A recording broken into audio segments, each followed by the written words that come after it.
of you watching this are probably doing so either during your workday or afterward. Business doesn't stop. Believe us, we do understand that. But we could all use a bit more space and peace of mind when conducting it. So let's take today's topic to some more quiet, serene locations.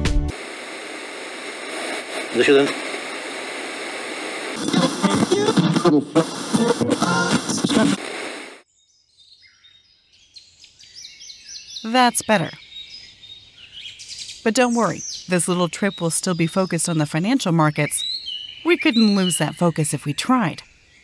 In early 2020, regulators announced that LIBOR, a key benchmark interest rate used globally, would undergo its termination beginning at the tail end of 2021.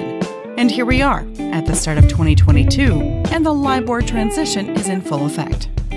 That looming 2023 deadline presents many challenges with an abundance of industry and regulatory changes coming into effect this year. The LIBOR transition refers to two main actions.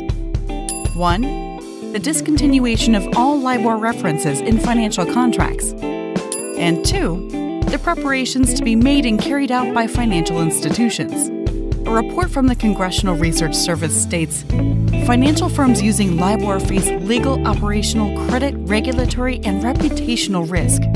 In addition, the LIBOR transition may pose systemic risk, the risk that a disorderly transition could cause widespread financial instability.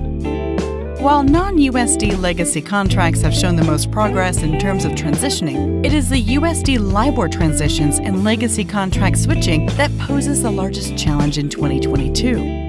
But how do we, as financial institutions, effectively manage the transition in 2022? There are several key factors that all institutions should keep in mind.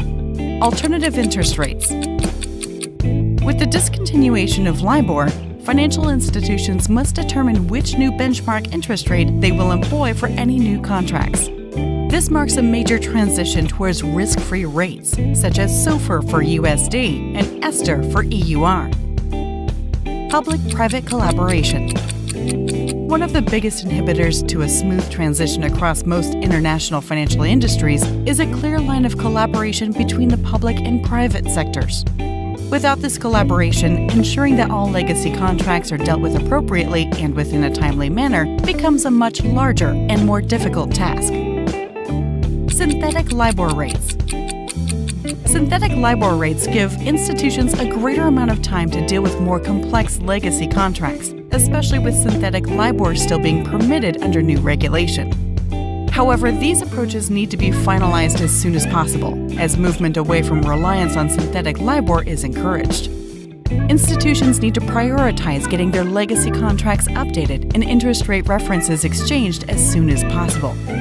Sometimes that first step can be the hardest, but CPQI is here to assist you in your journey to compliance by entirely managing the transition process for you with our LIBOR Transition Managed Services. If it's not possible to digitally automate your LIBOR transition, we can provide skilled LIBOR experts at exceptional rates to help move over your loans into new interest rates. It's a win-win with CPQI. Oh, and one last thing. To those watching this, we'd like to remind you to take some time for yourself today. Love yourself, spend time with your family, and do something you enjoy. It'll help make tomorrow that much better.